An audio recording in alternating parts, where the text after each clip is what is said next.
They say the universe has a way of humbling those who think they understand it. I was Kethvar, third observer of the Galactic Council, witness to the rise and fall of 17 civilizations.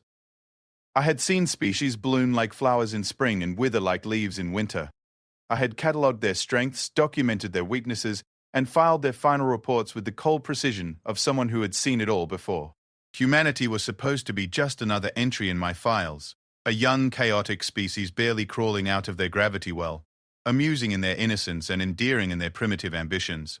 We watched them with the same detached curiosity one might observe children playing with wooden blocks, never imagining they were actually building the foundation for something that would shake the very pillars of our ancient civilization. I thought I knew what fury looked like. I had witnessed the berserker rage of the Krillian warhounds, the calculated vengeance of the Silicon Collective, the cold precision of Vorthan battle fleets reducing worlds to ash. But nothing, absolutely nothing, had prepared me for what I would witness when humanity finally showed the galaxy what they were truly capable of. What you're about to read changed everything I believed about power, about civilization, about the very nature of what it means to be intelligent life in this vast, unforgiving universe. This is the story of how I watched a species I had dismissed as harmless children become the most terrifying force the galaxy has ever known. And how they did it not in spite of their humanity, but because of it. Kethvar adjusted his observation equipment for the third time that morning, his 6 eyes focusing on the holographic display showing the human settlement on Kepler 442b. The colony ship Endeavour had arrived 18 months ago, and the humans had been doing exactly what every other species did when they found a new world, building, expanding, and generally making a mess of perfectly good wilderness. The Galactic Council had been monitoring human expansion for nearly 2 decades now, ever since they'd achieved faster-than-light travel. It was standard procedure. Every new species got the same treatment: careful observation, detailed analysis, and eventual contact when they proved they wouldn't immediately blow themselves up or attack their neighbors. Humanity was progressing normally through the evaluation process, showing the typical signs of a young civilization: curiosity, ambition, and that charming naivety that came with being alone in what they thought was an empty universe. Kethvar's mandibles clicked in what passed for amusement among his people. The humans had no idea they were being watched. They went about their daily lives completely unaware that 17 different species had representatives observing their every move, cataloging their behavior, and making careful notes about their potential for integration into galactic society. The settlement below was called New Geneva, and it was a typical human endeavor, ambitious, chaotic, and somehow more functional than it had any right to be. Unlike the carefully planned colonies of the Vorthans or the organic growth patterns of the Silani, human settlements seemed to grow like crystalline structures, with a basic framework that somehow managed to accommodate constant change and expansion. "Observer Kethvar," came the voice of his assistant, Zephyr, through the communication device. "The morning report is ready for transmission to the Council." "Summarize the interesting developments," Kethvar replied, not taking his eyes off the display. "The humans have established contact with the indigenous population." That got Kethvar's attention. His primary eyes swiveled towards Zephyr, while his secondary ones remained fixed on the display. "Define indigenous population." The Karathi. Small tribal settlements, pre-industrial technology level, approximately 40,000 individuals scattered across the northern continent. Kethvar felt a familiar sinking sensation in his primary stomach. First contact between species was always delicate, and the humans had no experience with it whatsoever. Most young species either tried to dominate any natives they encountered or fled in terror. Neither response typically ended well. What was their approach? He asked, already dreading the answer. Zephyr consulted his datapad. They sent Ambassador Sarah Chen with a small diplomatic team. No weapons, minimal technology display, and they spent 3 weeks learning basic Karathi language protocols before making formal contact. Kethvar's eye stalks straightened in surprise. That was actually quite sophisticated. Most species required several disastrous first contacts before they developed proper protocols. The Karathi response? Cautious but positive. The Tribal Council agreed to regular meetings and has established a trade agreement for medical supplies in exchange for information about local flora and fauna. Medical supplies? The humans discovered that 30% of Karathi children die from a respiratory infection that's easily treatable with human antibiotics. They offered the treatment freely and have begun training Karathi healers in basic medical techniques. Kethvar made a note in his report file. Altruistic behavior toward non-sapient species was a positive indicator, but altruism toward other sapient species was relatively rare among young civilizations. Usually, it took several centuries of galactic exposure before species developed that level of ethical consideration. The morning progressed normally. The humans continued their construction projects, the Kerathi sent a delegation to New Geneva for medical training, and a group of human scientists began studying some unusual crystalline formations in the mountains. Everything was proceeding exactly as it should. Then, the alarms started. Kethvar's observation post erupted in flashing lights and warning signals. Emergency protocols activated automatically, sealing the facility and bringing defensive systems online. Through the cacophony, he heard Zephyri's voice shouting something about massive energy signatures approaching the system. The main display shifted from surface observation to deep space monitoring, and Kethvar felt his blood chill. 3 ships were approaching Kepler, 442b. Their energy signatures immediately recognizable to anyone who had studied galactic politics for more than a day. Hegemony destroyers. This is impossible, Zephyr whispered. The hegemony agreed to the observation protocols. No interference with developing species until Council evaluation is complete. Kethvar was already reaching for the emergency communication array.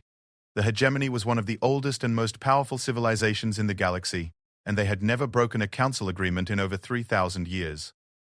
But there was no mistaking those energy signatures. The communication channel crackled to life, and the familiar harsh tones of a hegemony war commander filled the observation post. Attention primitive settlement. You are in violation of hegemony territorial claims. This system has been designated for resource extraction. You have 6 hours to evacuate all personnel or be destroyed. Kethvar felt something cold and heavy settle in his stomach. The hegemony had never claimed this system. In fact, the Council had specifically verified that Kepler 442b was unclaimed territory before approving human colonization. Something was very wrong here. He watched the display as the human settlement erupted in activity. Emergency signals flashed between buildings, and people began moving with the kind of organized panic that suggested they had emergency procedures for exactly this situation, which was impossible because they had no idea they weren't alone in the universe. Zephyr, get me a direct line to Council headquarters immediately. I'm trying, Observer, but something is blocking our communications array. We're completely cut off. On the display, Kethvar watched Ambassador Chen leading an emergency meeting with the colonial leadership. Through his surveillance equipment, he could hear fragments of their conversation. Never seen technology like this. Clearly not human ships. Evacuation protocols were designed for natural disasters, not...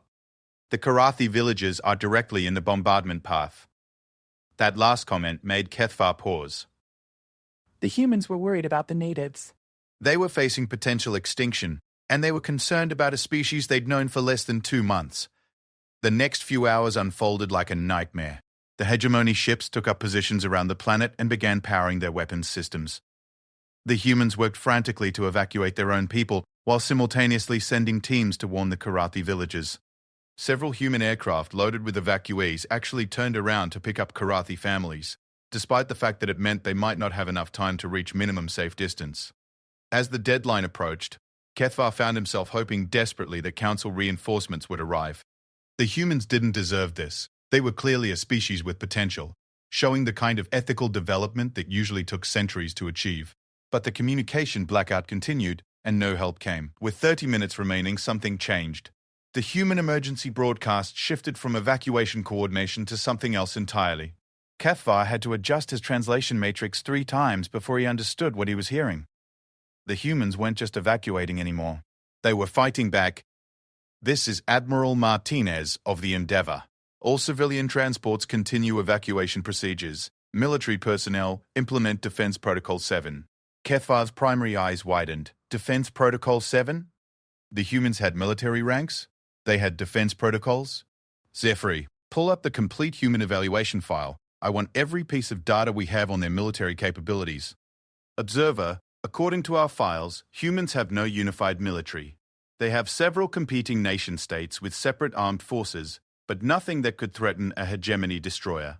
Then explain to me why one of their civilian ships just powered up weapon systems that are reading on our threat assessment matrix. The Endeavour was moving.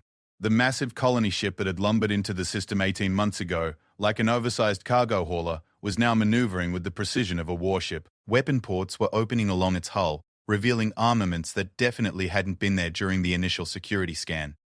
Observer, Zephyri's voice was tight with disbelief. I'm reading weapons signatures that match Vorthan military specifications. How did humans acquire Vorthan technology? They didn't, Kethvar realized with growing horror. They developed equivalent technology independently. The implications hit him like a physical blow. If humans had developed advanced weapons technology without any galactic contact, that meant their evaluation file was completely wrong. It meant they were far more advanced than anyone had realized, and it meant that what was about to happen was going to be very, very bad. The Hegemony War Commander's voice crackled through the communication system again. Primitive vessel, you will stand down immediately or be destroyed. Your weapons are no match for Hegemony technology. The response came from Admiral Martinez, and Kethvar would remember the tone of that voice for the rest of his very long life. It was calm, professional, and absolutely terrifying. Hegemony vessels, this is Admiral Martinez. You have threatened civilian populations and violated every rule of civilized conduct. You will withdraw from this system immediately or face the consequences. The Hegemony War Commander's laughter was like grinding metal. You dare threaten the Hegemony? Your pathetic ship will be vapor in moments. Sir, came a different human voice over the open channel. All civilians are clear. Defense platforms are online. Carathian villages are secured. Thank you, Commander. All units, weapons free. What happened next changed everything Kethvar thought he knew. About warfare, about technology, and about humanity itself. The Endeavour didn't fire first. Instead, 12 smaller craft detached from various points around the planet, craft that had been completely invisible to Hegemony sensors until they began moving. They moved with the kind of coordination that suggested either a highly advanced AI system or a level of pilot training that most species took decades to develop. The Hegemony destroyers opened fire, their plasma cannons lighting up space with deadly energy. But the human craft weren't where the targeting systems expected them to be. They moved like living things, flowing around the plasma streams with impossible grace. Then they returned fire.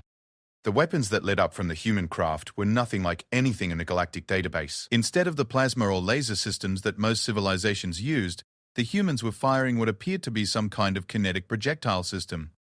But these weren't simple mass drivers. The projectiles were somehow changing course in flight, pursuing their targets with relentless precision. The first Hegemony destroyer took 6 hits along its primary hull. The ship's shields flared and held, but Kethvar could see the energy readings fluctuating wildly. Impossible, Zephyr whispered. Those are Hegemony military shields. Nothing should be able to overload them that quickly. The second wave of human attacks came from the Endeavour itself. The massive ship had positioned itself between the Hegemony fleet and the planet, and when it fired, the very fabric of space seemed to ripple around its weapons. Whatever technology the humans were using, it was something entirely new. The lead Hegemony destroyer's shields collapsed completely. The War Commander's voice came over the communication channel again, but this time there was no arrogance in it. What are these weapons? Admiral Martinez responded with the same calm professionalism. You were warned. Withdraw now, or we will be forced to disable your vessels. Disable? The War Commander's voice rose to a shriek. You dare speak of disabling Hegemony warships? We are the masters of this galaxy. We have conquered 1,000 worlds. And now you're being stopped by one species that just wants to be left alone, Martinez replied. Last warning. The Hegemony response was predictable. All 3 destroyers concentrated their fire on the Endeavour, pouring enough energy into their attack to sterilize a small moon. The human ship's shields held for exactly 4 seconds before collapsing entirely. Kethvar thought it was over. No ship could survive that kind of bombardment without shields. But as the energy dissipated, the Endeavour was still there, its hull scarred but intact. Zephyr, what am I looking at? I don't know, Observer. The ship should be destroyed, but somehow they're redistributing the energy through their hull structure itself. It's like the entire ship is a single massive defensive system. The human counterattack was swift and precise. The 12 smaller craft moved in perfect coordination, their weapons tearing through the weakened Hegemony shields like tissue paper. But they weren't trying to destroy the ships. They were targeting specific systems with surgical precision. Within minutes, all 3 Hegemony destroyers were dead in space. Their weapons were offline, their engines were disabled, and their communication systems were down. But their life support was intact, and their hulls were undamaged. The silence that followed was deafening. Finally, Admiral Martinez's voice broke through the communication static. Hegemony vessels, this is Admiral Martinez. Your ships are disabled, but your crews are unharmed. We are transmitting coordinates for the nearest neutral system where you can signal for assistance. You have 1 hour to begin moving in that direction before we escort you out of this system. Kethvar stared at the display in absolute shock. The humans had just defeated 3 hegemony destroyers, ships that were considered among the most powerful in the galaxy, and they were letting their crews go free. Observer! Zephyri's voice was barely audible. Our communication array is coming back online. Council headquarters is demanding an immediate report. Kethvar continued staring at the display, watching as the human rescue ships moved to assist both their own people and the Karathi who had been caught in the evacuation. They had just demonstrated military capabilities that rivaled the most advanced civilizations in the galaxy, and they were using those same capabilities to deliver medical supplies to a pre-industrial species. Observer, what should I tell the Council? Kethvar was quiet for a long moment, trying to process what he had witnessed. Everything in the human evaluation file would have to be completely rewritten. Their technological capabilities, their military potential, their ethical development, all of it was far more advanced than anyone had realized. But more than that, they had just done something that no other species in galactic history had ever done. They had defeated a superior force and chosen mercy over vengeance. Tell them, Kethvar said slowly, that we need to completely reassess everything we thought we knew about humanity. And tell them that I believe we just witnessed the emergence of the most dangerous species in galactic history. Dangerous, Observer? Kethvar watched the display as human ships continued their rescue operations, saving everyone they could reach regardless of species. Yes, Zephyr. Dangerous. Because they have the power to destroy their enemies, and they choose not to use it. That makes them the most unpredictable variable this galaxy has ever seen. As the human ships began their journey back to the planet's surface, carrying both human colonists and Karathi refugees to safety, Kethvar began writing his report to the Council. He had a feeling that this day would be remembered as a turning point in galactic history. He had no idea how right he was. 3 weeks after the incident at Kepler 442b, Kethvar found himself standing in the Council chambers of Galactic Central, facing the most diverse gathering of alien species he had ever seen in one place. The emergency session had drawn representatives from 47 different civilizations, all demanding answers about what had happened in that distant human colony. The hegemony delegation sat in their traditional position of honor, but Kethvar noticed they were unusually quiet. Commander Threshnell, who had led the attack on New Geneva, stood before the Council Assembly with his head bowed in what appeared to be shame. This was unprecedented. Hegemony officers never showed deference to anyone. Observer Kethvar, announced High Counselor Vexthara, her crystalline voice echoing through the chamber.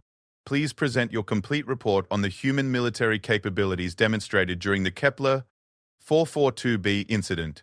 Kethvar activated his holographic display, and the chamber fell silent as 3-dimensional representations of the battle filled the space above the council floor. The assembled delegates leaned forward, studying every detail with the intensity of military strategists preparing for war. Honored councillors, Kethvar began, I must first state that our previous assessment of human technological development was catastrophically inadequate.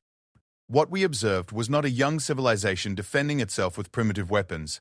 What we observed was a military force that has been deliberately concealing its true capabilities for decades. Murmurs rippled through the assembly.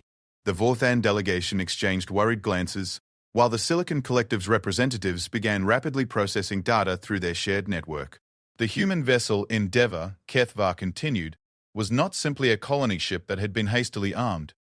Analysis of the battle footage reveals that it was designed from the beginning as a dual-purpose vessel, capable of civilian transport but engineered with full military specifications hidden beneath its civilian exterior. He highlighted sections of the ship's hull on the display. These appear to be cargo holds and living quarters to external observation. But during the battle, they revealed themselves to be weapon bays, shield generators, and what can only be described as some form of adaptive armor system that we have never encountered before. Council member Zorthak of the Hegemony stood slowly. His voice carried none of the usual arrogance that characterized his species.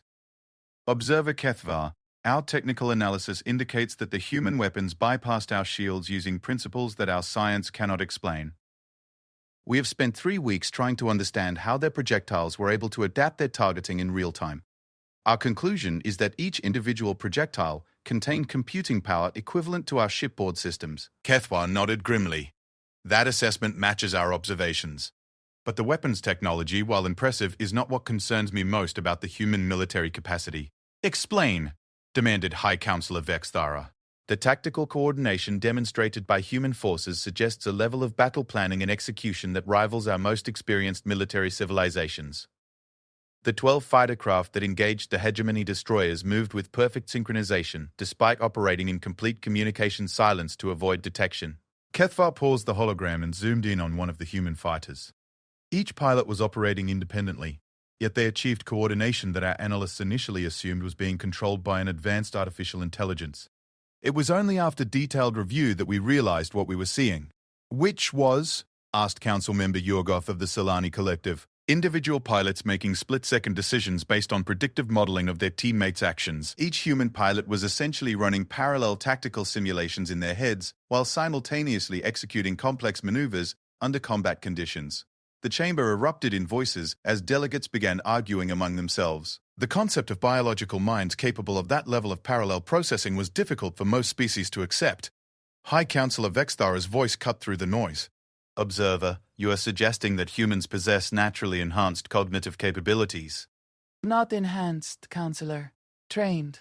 We have since learned that every human in their colonial military forces undergoes what they call scenario training, extensive simulation exercises that prepare them for thousands of possible combat situations.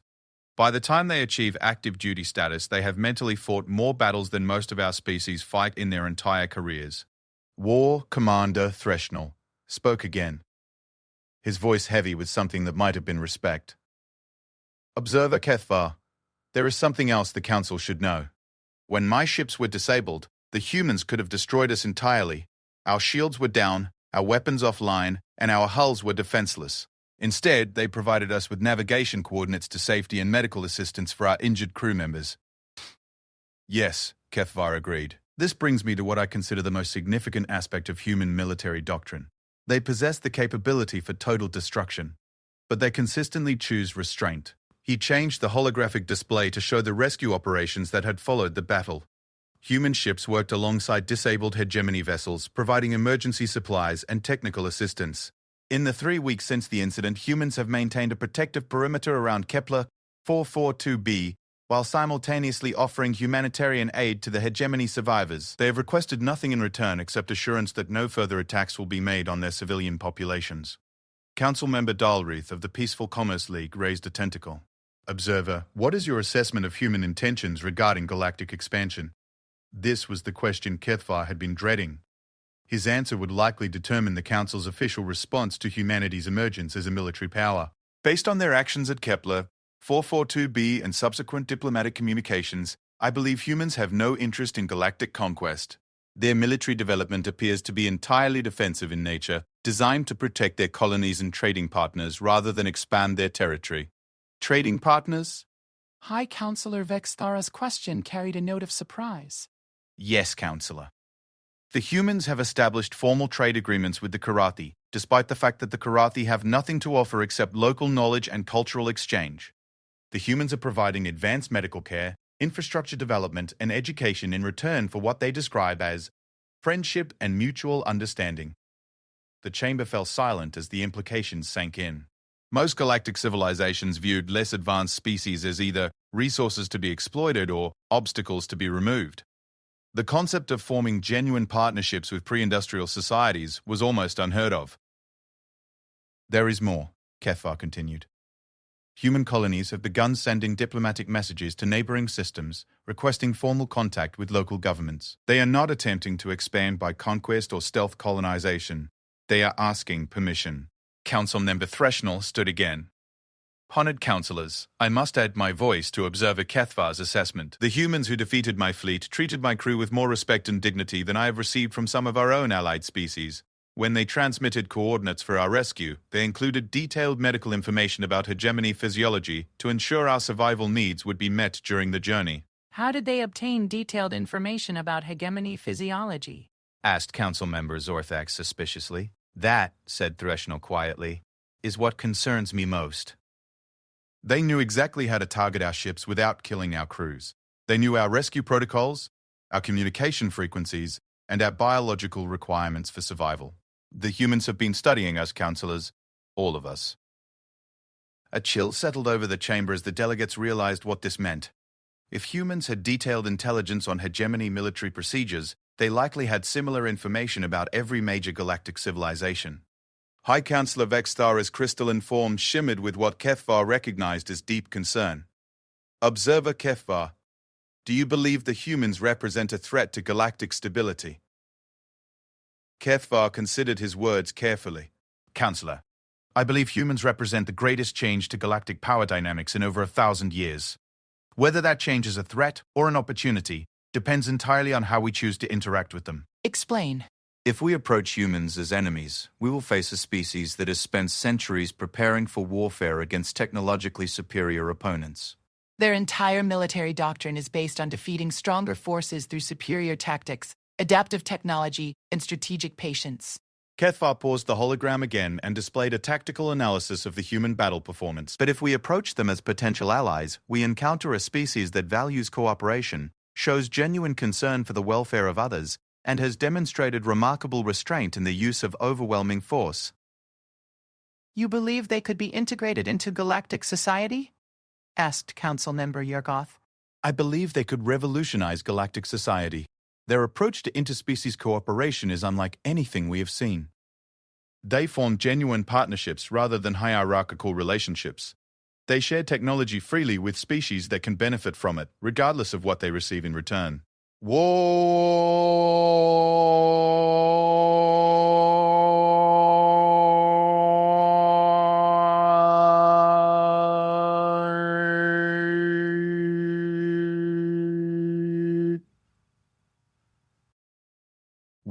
Commander Threshnell nodded slowly. The medical equipment they provided to the Karathi was more advanced than anything in our own humanitarian aid supplies. And the people of Commander Threshnell, not within this suggestion. They gave pre-industrial natives technology that some of our allied civilizations would consider military secrets. Which brings me to my final point, Kethvar said. Human technology development appears to be accelerating. The weapons systems they used against the hegemony fleet were not in existence when our last intelligence update was compiled 6 months ago. They are innovating at a rate that may soon make our own military capabilities obsolete. The chamber erupted in concerned voices. The prospect of a species advancing faster than established galactic civilizations could adapt was terrifying, to cultures that had remained essentially unchanged for millennia. High Counselor Vexthara called for silence. Observer Kethvar, what do you recommend as our course of action? This was the moment Kethvar had been preparing for since he began writing his report. His recommendation would likely shape the future of human-galactic relations for centuries to come. I recommend immediate formal contact with human leadership, with an offer of full membership in the Galactic Council, not as junior members working toward full status, but as equals with voting privileges and access to all council resources. The chamber exploded in protests and arguments. Several delegates stood simultaneously, shouting objections in languages that the translation systems struggled to process. Silence. High Counselor Vexthara's voice resonated through the chamber, with enough force to crack the crystal formations on the walls. Observer Kethvar, you are recommending that we offer full council membership to a species we have never formally contacted. Yes, Counselor. And I recommend we do it quickly, before they decide that galactic civilization has nothing to offer them. Explain that statement. Kethvar activated a new section of his display, showing recent human communications intercepts. Human colonies are beginning to develop their own inter-system trade networks. They are forming military alliances with species we have never contacted. They are establishing their own diplomatic protocols and territorial agreements. He highlighted a series of data points showing human expansion patterns. In the past month, humans have made formal contact with 12 different species that exist outside our sphere of influence. They are building their own galactic community, Counselor. If we wait much longer, they may decide that joining our community is unnecessary. The implication hung in the air like a toxic cloud. A human-led galactic community would be a direct challenge to the established order that had existed for thousands of years. Council member Dulreth raised a tentacle again. Observer, what evidence do you have that humans would accept such an offer? Their actions, at Kepler 4.42b, suggest that they value peaceful cooperation over military domination.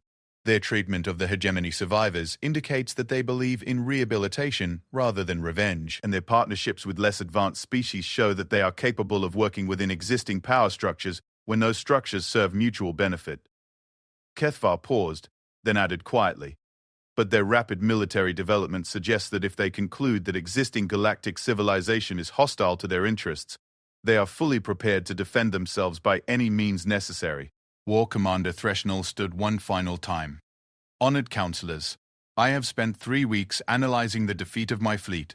The humans did not simply outfight us, they outthought us at every level. Their strategy, their technology, their coordination, and their post-battle conduct all demonstrate a level of sophisticated thinking that I have never encountered before. He paused, then continued with obvious difficulty.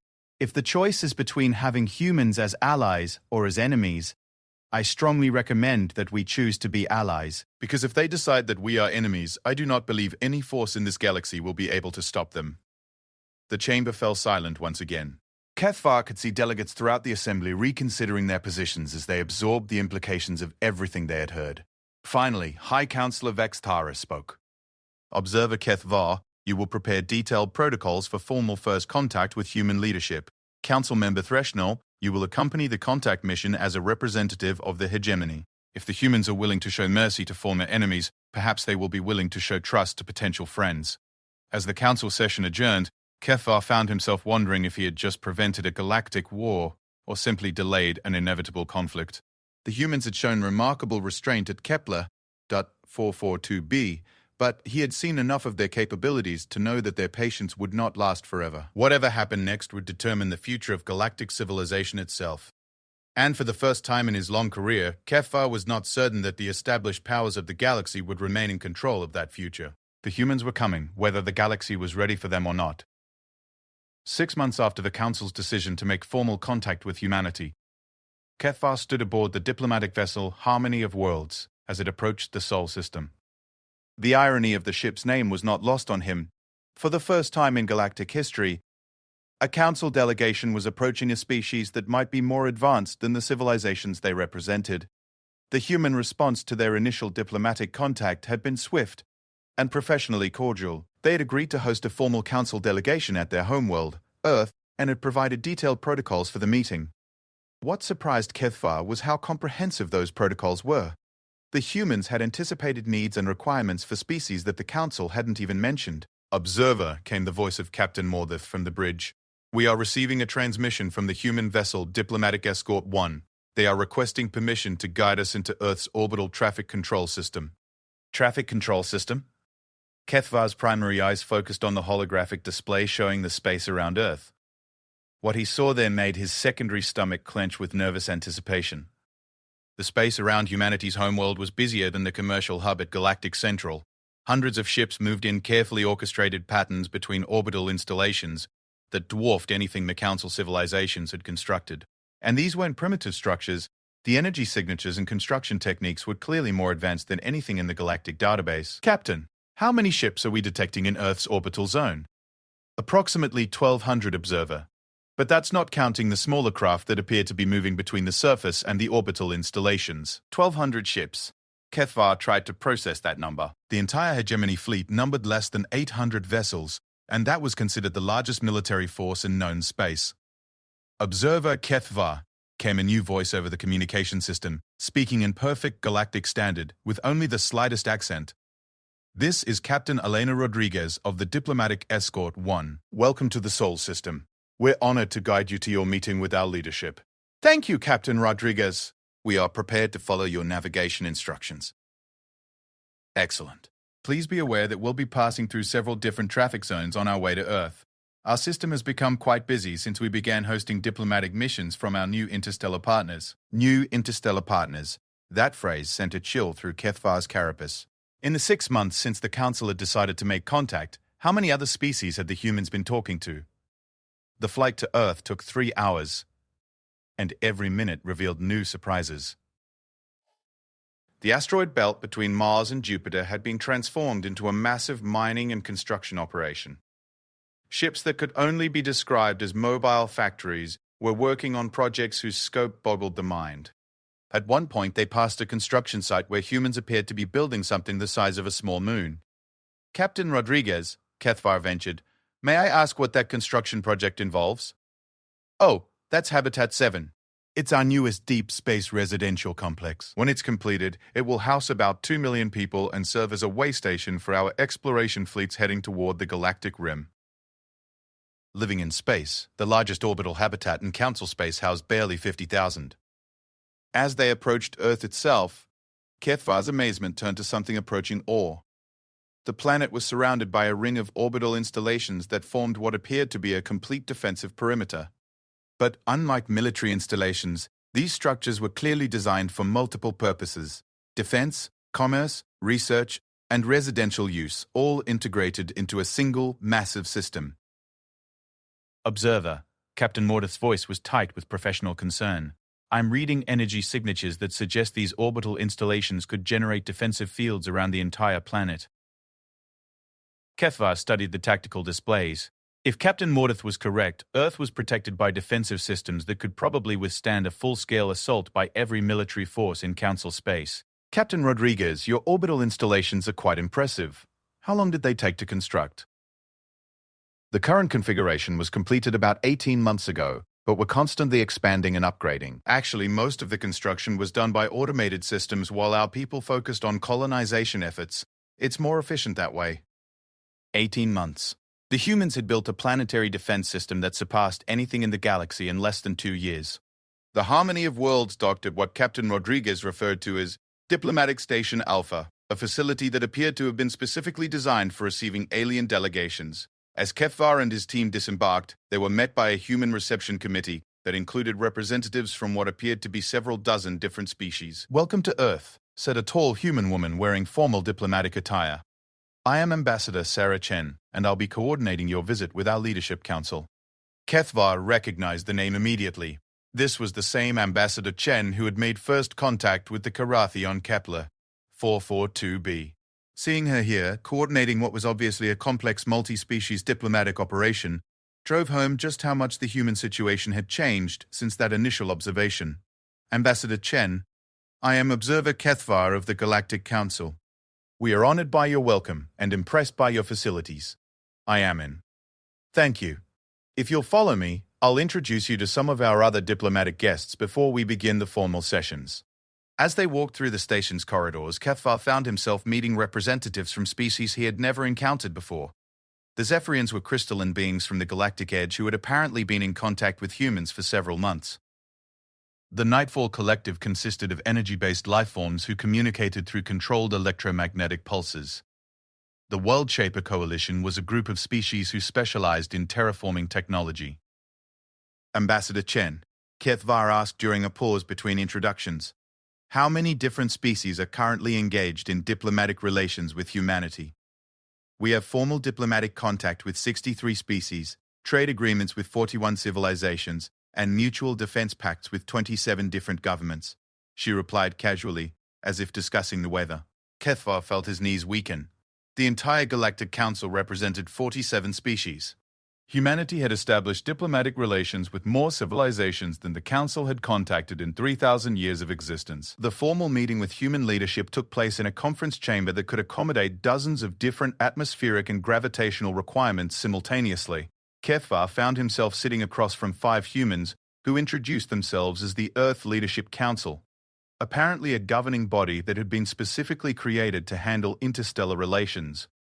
"Observer Kethvar," said the human who appeared to be leading the session, "we understand that the Galactic Council is interested in establishing formal diplomatic relations with humanity. We want you to know that we're very interested in exploring that possibility."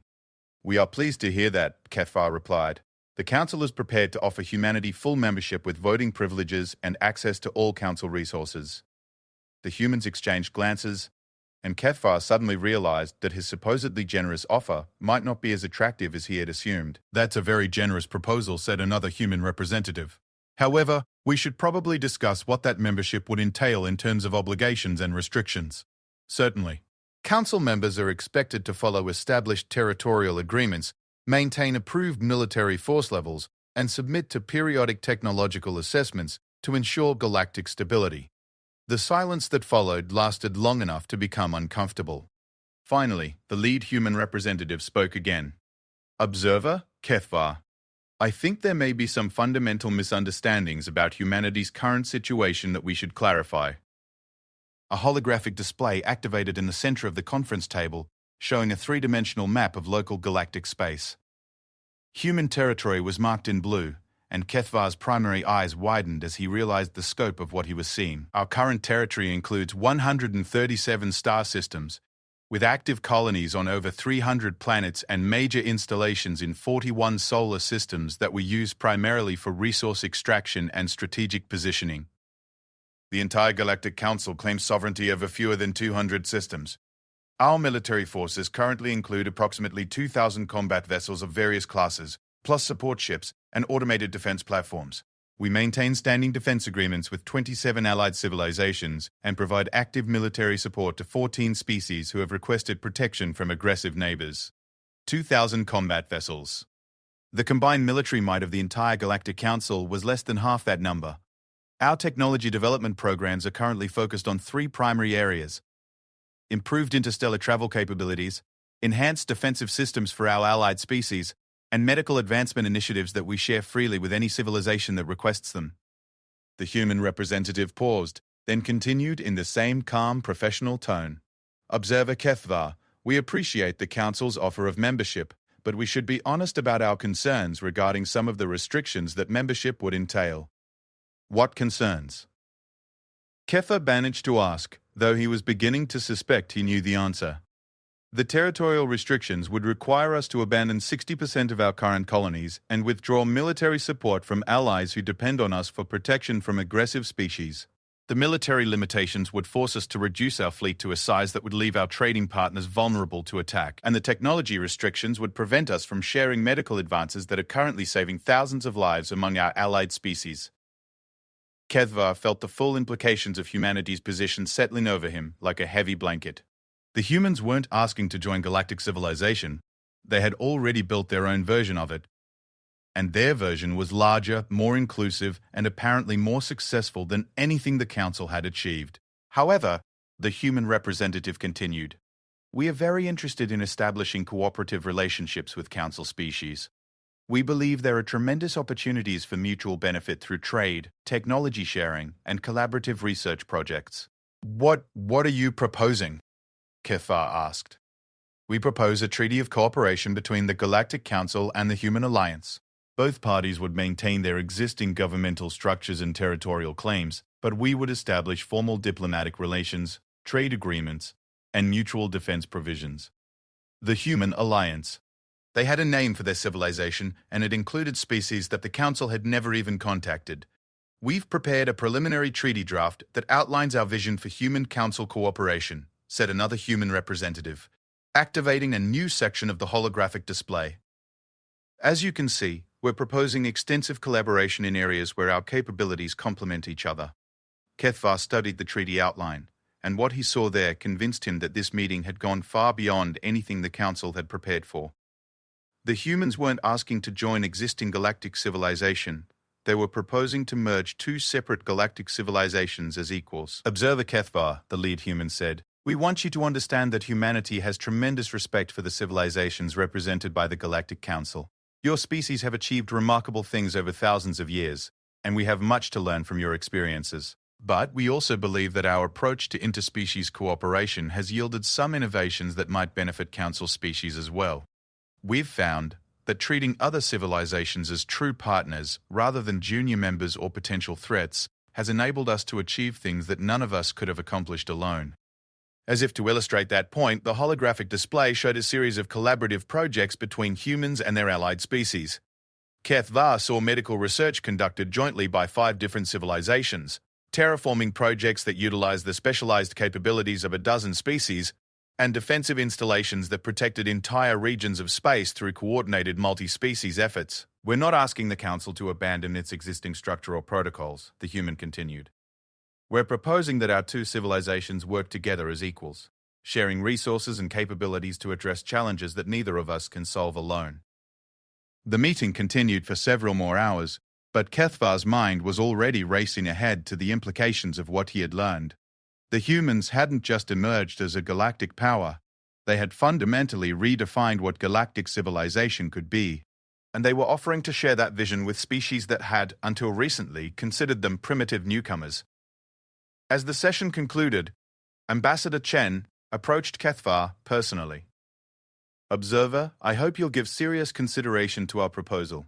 Humanity has learned much from observing galactic civilization over the past decades. We believe that cooperation between our peoples could usher in an age of prosperity and advancement that benefits everyone." "You knew," Kethvar realized suddenly. "You knew we were watching you all along." Ambassador Chen smiled. "We've known about galactic civilization since shortly after we achieved faster-than-light travel. We've been preparing for this moment for over 20 years.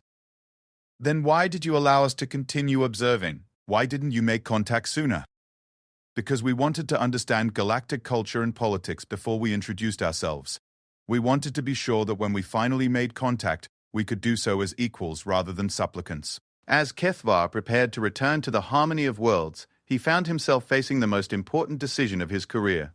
He could recommend that the Council accept humanity's proposal for cooperation between equals, knowing that it would fundamentally alter the balance of galactic power. Or he could recommend that the Council maintain its existing structure and risk being left behind as humanity and their allies forged ahead into an uncertain future. Looking back at the orbital installations surrounding Earth, watching the constant traffic of ships representing dozens of species working together, Kethvar realized that the choice had already been made. Humanity had not asked permission to become a galactic power. They had simply done it. And they had done it so effectively that they were now in a position to extend partnership to civilizations that had previously considered themselves the masters of the galaxy. The age of council dominance was over. The age of human partnership was beginning. And for the first time in his long career, Kethvar was excited about what the future might hold.